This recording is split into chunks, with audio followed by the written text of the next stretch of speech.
میرے امام کا ایک ہی بیٹا حضرت امام زین العابدین، ان کے 6 بیٹے کتابوں میں آتے ہیں، کم اور زیادہ کی روایتیں بھی ملتی ہیں۔ امام زین العابدین، ایک لخت جگر اور ایک خاندان کی سپہ سالار بی بی، کون بھلا؟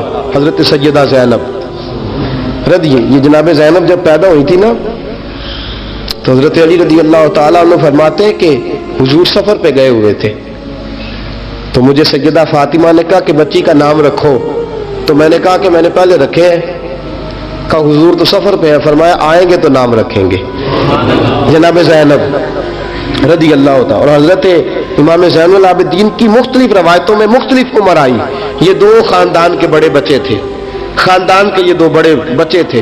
میرے دوستو، یہ جو ایک اہم مسئلہ آپ کے گوش گزار کروں، پہلے یہ ہوتا تھا پہلے کہ خلافت روحانی بھی اور سیاسی بھی ایک ہوتی تھی، امام حسن تک ایک رہی، روحانی خلافت بھی اور سیاسی خلافت بھی ایک رہی۔ مسئلہ تھوڑا باریک ہے، تھوڑا سا آپ کو میرے بات غور سے سننی پڑے گی۔ پہلے خلافت ایک ہوتی تھی، روحانی بھی اور سیاسی بھی۔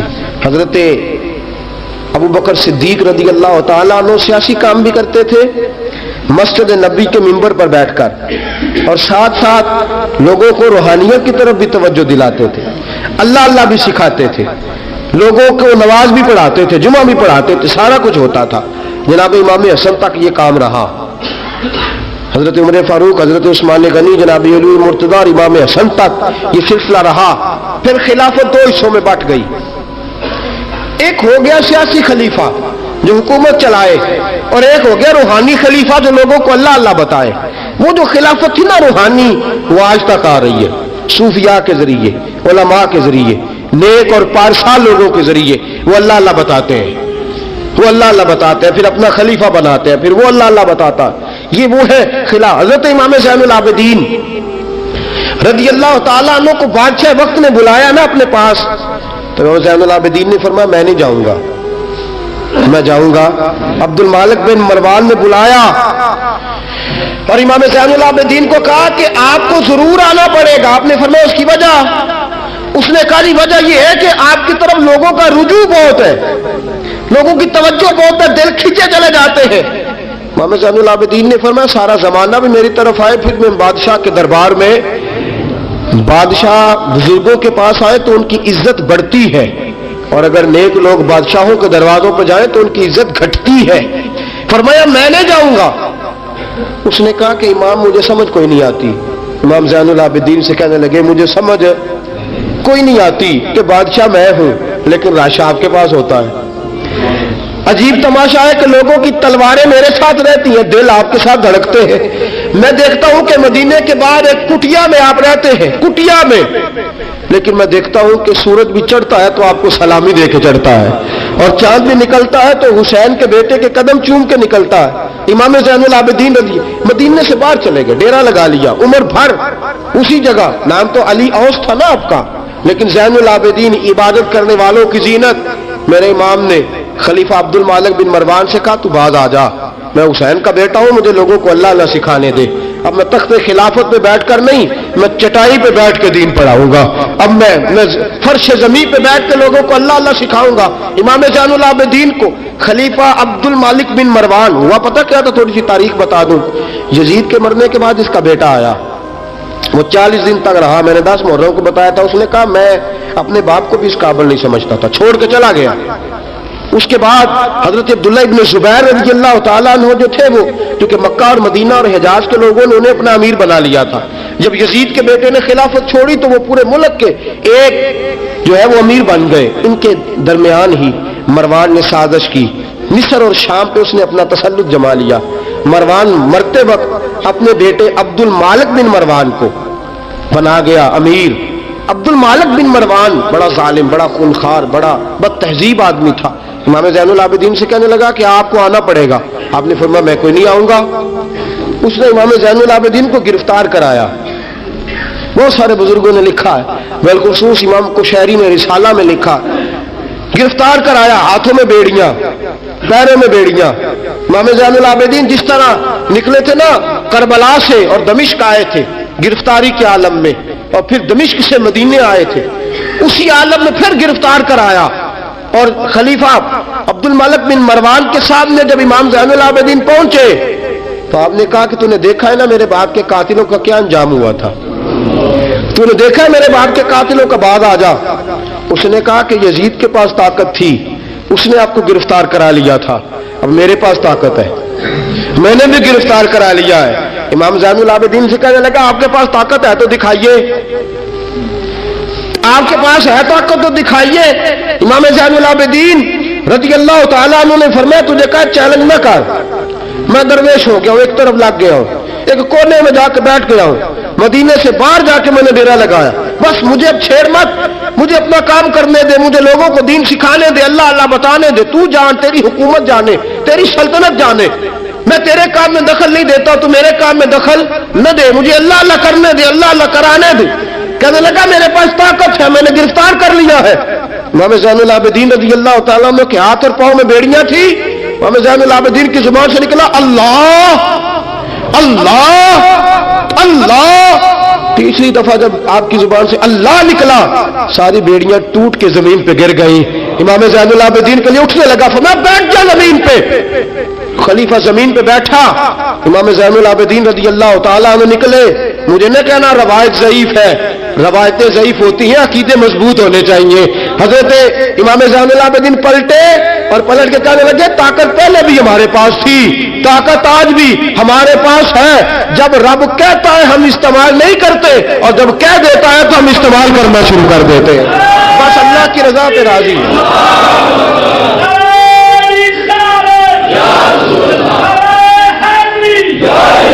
جب اللہ کہتا ہے تو استعمال کرتے ہیں۔ امام زین العابدین خلیفۃ المسلمین امیر المومنین امام حسن کے بھتیجے جناب علی کے پاس 3 سال رہے تھے، وہ تو کٹ گئے سارے، لیکن میرے امام زین العابدین اگرچہ حکومت نہیں لی لیکن دلوں پہ حکومت کرتے رہے، دلوں پہ۔ یہی خلیفہ عبد الملک بن مروان، دیکھو کہتے ہیں جادو وہ جو سر چڑھ کے بولے، اور حقیقت چھپ نہیں سکتی بناوٹ کے اصولوں سے، اور خوشبو آ نہیں سکتی کبھی کاغذ کے پھولوں سے، پتہ ہوتا ہے ہمیں سچ کیا ہے جھوٹ کیا ہے۔ طواف کعبہ ہو رہا ہے، طواف کعبہ، ایک عورت بہت بڑی، اس نے کعبے میں بھی آ کے ظلم کرنے شروع کر دیے، لوگوں کو تنگ کرنا شروع کر دیا۔ ایک بات یاد رکھنا، میں گیا ہوں عمرے پہ، مجھے اللہ نے توفیق دی ہے، لوگ وہاں جا کے بھی باز نہیں آتے، دھکے مارتے ہیں، بڑا کچھ کرتے ہیں، وہ اللہ کا گھر ہے، اگر فضل زیادہ ہے تو وہاں غضب بھی بڑی جلدی ہو جاتا ہے۔ وہ بی بی باز نہیں کہتی تھی میں بہت بڑے امیر کی بیوی ہوں، خبردار، کوئی قریب آیا تو حجر اسود کے قریب گئی تو حجر اسود نے پکڑ لیا، دبوچ لیا، پکڑ لیا، چھوڑتا ہی کوئی نہیں، چمٹ گئی ساتھ، بلاؤ لوگوں کو، بڑا کچھ کیا، لیکن حجر اسود چھوڑتا۔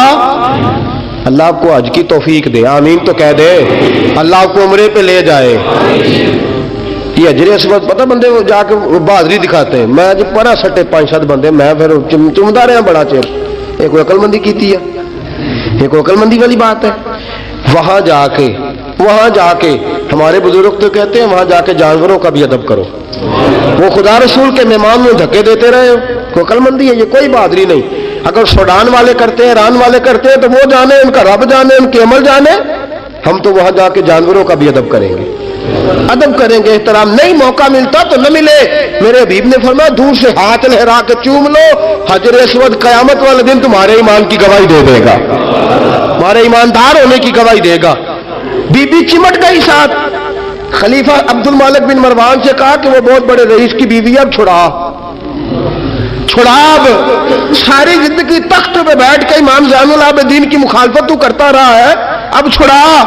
نیچے اتر آیا تو بی بی کے خاوند کو کہنے لگا زین العابدین کے پاس چلے جاؤ، اگر حل ہے تو اس کے پاس ہے، اگر کوئی علاج ہے تو اس کے پاس ہے، اس کے پاس جاؤ، میں چھڑا سکتا، ادھر جاؤ، ادھر وہ ہے دروازہ، وہ ہے جناب علی کا پوتا، وہ ہے امام حسین کا جانشین، وہ بیٹھا ہے۔ زین العابدین تیرا تو سارا گھر کربلا میں کٹ گیا تھا، تیرے پاس تو رہنے کو مکان تک نہیں بچا تھا، خون کی ندیاں بہ گئی تھی، اور یہ کیا معاملہ ہے؟ امام زین العابدین کی سیرت اور صورت لوگوں کو بتاتی ہے کہ اب بھی اگر محبتوں کی وجہ سے دل جھکیں گے تو ہمارے خاندان کی طرف ہی جھکیں گے. امام زین العابدین کے پاس گئے. امام زین العابدین اپنے حجرے میں بیٹھے. کہا جناب ایک بی بی حجر اسود کے ساتھ لگ گئی, آپ آئیے. امام زین العابدین رضی اللہ تعالیٰ عنہ نے فرمایا میں نے سنا ہے رئیس کی بیوی ہے, لوگوں کو تنگ کرتی ہے, چھڑا لے گا؟ انہوں نے کہا حضرت جی وہ بھی آیا ہوا ہے, وہ کہتا ہے اگر چھڑا سکتا ہوتا تو پہلے بھی چھڑا لیتا, مہربانی کرے. امام زین العابدین اٹھے, ان کے ساتھ گئے. اس بی بی سے جا کے کہنے لگے تو توبہ کرتی ہے؟ توبہ کرتی ہے؟ کہنے لگی کرتی ہوں. امام زین العابدین کے ہاتھ اٹھے. لفظ کیا ہے؟ یا اللہ تو جانتا ہے نا میں کون ہوں. لفظ کیا ہے؟ امام زین العابدین کی دعا سنو, دعا پر میں مولا تو جانتا ہے میں کون ہوں, میں کون ہوں. راوی کہتے ہیں امام زین العابدین کی زبان پر لفظ ہے یا اللہ تو جانتا ہے نا میں کون ہوں. بی بی دھڑام سے پیچھے گری اور کہنے لگی اللہ اکبر. دھڑام سے پیچھے گر گئی. اللہ اکبر. علی کا گھر بھی کیا گھر ہے کہ جس گھر کا ہر ایک بچہ جسے دیکھو وہی شیر خدا معلوم. اور میرے اعلیٰ حضرت فرماتے ہیں تیری نسل پاک میں ہے بچہ بچہ نور کا, تو ہے عین نور, تیرا سب گھرانہ نور کا. جناب امام زین العابدین رضی اللہ تعالیٰ عنہ کیا کہتے ہیں؟ یا اللہ تو جانتا ہے نا میں کون ہوں. ایک وہ تھے جو مٹ گئے, مٹتے ہیں, مٹ جائیں گے, مٹتے ہیں. آدھا تیرے نہ مٹا ہے نہ مٹے گا کبھی چرچا تیرا. ایک وہ تھے جو مٹ گئے اور ایک یہ میرے امام کا صاحبزادہ ہے. اور میرے دوستو وہ جو بات میں نے پہلے کہی نا, یہ اکڑے رہے, یہ ظالم اکڑے رہے, مر گئے. میرے امام کا یہ صاحبزادہ, ایک صاحبزادہ مدینہ منورہ کے ایک کونے میں ایک نکر میں ساری زندگی. لوگ کہتے ہیں کہ امام زین العابدین کا حال یہ تھا نماز شروع کرتے اتنی لمبی نماز پڑھتے کہ بھول جاتے سارا زمانہ. امام زین العابدین نماز پڑھ رہے ہیں, گھر میں آگ لگ گئی ہے. چھوٹا بچہ آپ کا چھوٹا صاحبزادہ قریب سویا ہوا ہے. امام زین العابدین رضی اللہ تعالیٰ عنہ نماز پڑھ رہے, آگ لگ گئی, بچہ قریب سویا, لوگ آئے, شور مچ گیا, آگ بجھاتے رہے, بچے کو اٹھا کے لے جاتے رہے. نماز کے بعد امام زین العابدین نے دیکھا, فرمایا یہ کیا ہے, یہ خاک کس قسم کی؟ انہوں نے کہا حضرت جی گھر میں آگ لگ گئی تھی آپ کو پتہ ہی نہیں. کہا کیوں کیا ہوا؟ کہا ہم سارا زمانہ آگ بجھا رہا تھا, آپ نماز پڑھ رہے تھے. فرمایا تم دنیا کی آگ بجھا رہے تھے, میں نانا مصطفیٰ کی امت پر دوزخ کی آگ بجھا رہا تھا. تم دنیا کی آگ بجھا رہے تھے, میں حضور کی امت کے لیے دوزخ کی آگ بجھا رہا تھا. تم دنیا کی بجھاتے رہے, میں دوزخ کی بجھا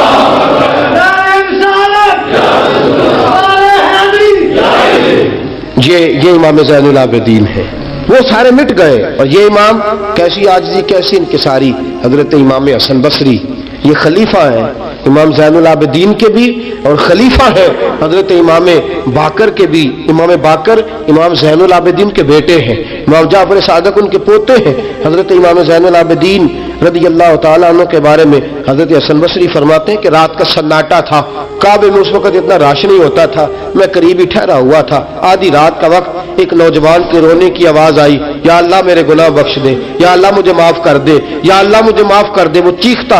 امام حسن بصری فرماتے ہیں کہ میں سویا ہوا تھا اپنے حجرے میں, کعبے کے قریب ٹھہرا ہوا تھا. فرماتے ہیں کہ میری اس نوجوان کی آہوزاری کی وجہ سے میری آنکھ کھل گئی, اس کی طلب کی وجہ سے میں اٹھا.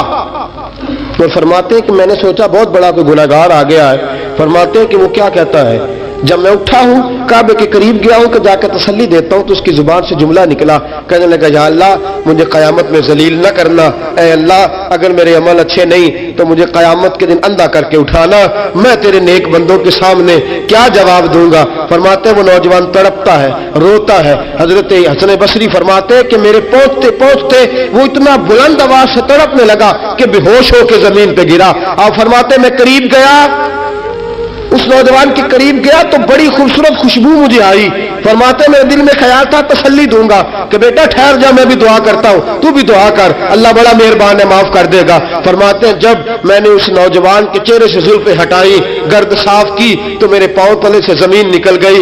یہ تو امام حسین کا بیٹا زین العابدین ہے, یہ تو امام حسین کے لخت جگر علی المرتضیٰ کے جگر پارے جناب سیدہ فاطمہ کے نور نظر ہے. یہ تو حضرت شہر بانو شہزادی کے بیٹے ہیں. اتنی آہوزاری, اتنی تڑپ, اتنی بے-چینی, اتنا اللہ سے تعلق. حضرت حسن بصری فرماتے کہ قدموں پہ گرا, پاؤں چومے.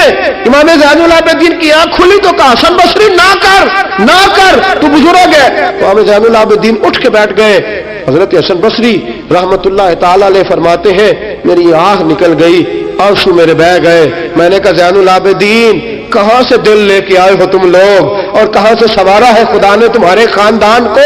سارا کچھ دے بھی دیتے ہو اللہ کی راہ میں, سارا کچھ لٹا بھی دیتے ہو, سارا کچھ قربان بھی کر دیتے ہو, اپنے لیے رکھتا بھی کچھ نہیں, اور پھر بھی معافیاں ہی مانگتے پھرتے ہو, پھر بھی معافیاں ہی مانگتے پھرتے ہو, پھر بھی روتے پھرتے ہو, پھر بھی بارگاہ خدا بندی کے اندر آہوزاریاں کرتے رہتے ہو. حضرت حسن بصری رحمت اللہ تعالی علیہ فرماتے کہ وہ زمانہ میں نے امام زین العابدین کا دیکھا. میرے دوستو وہ تو مٹ گئے, اکڑے رہے نا, مٹ گئے. کربلا کے بعد وہ مٹ گئے, میرے امام کو مٹانے والے.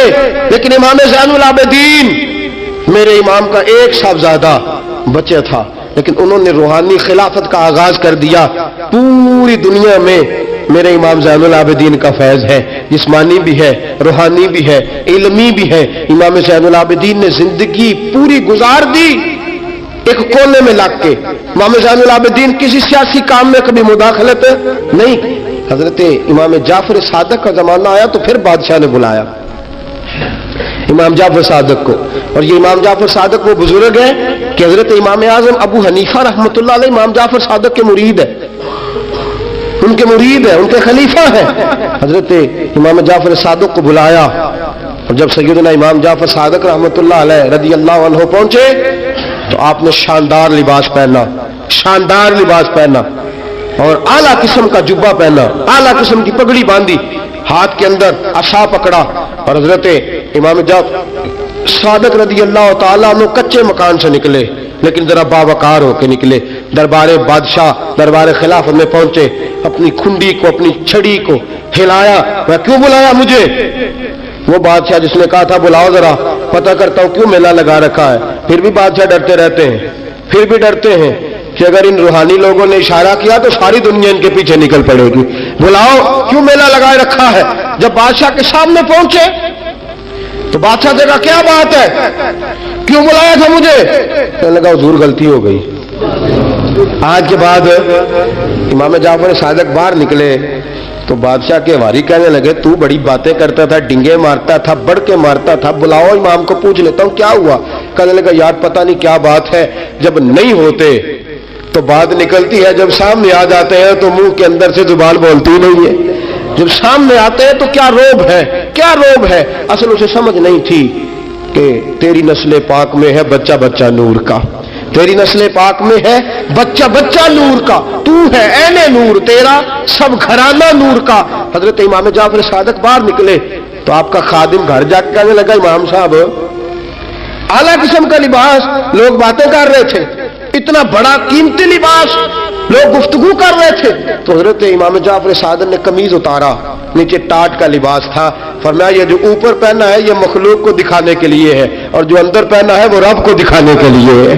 اندر اللہ کو دکھانے کے لیے ٹاٹ کا ہے, لیکن مخلوق کو دکھانے کے لیے میں نے اعلیٰ لباس پہنا ہے. ان کے دل میں خیال نہ آئے کہ رسول پاک کے اہل بیت شاید کمزور ہو گئے ہیں, اس لیے ڈرتے اور سہمے ہوئے آتے ہیں. میرے نبی کے خاندان نے اس وقت سے لے کر تا دم آخری آج تک ایک پورا کردار ادا کیا ہے.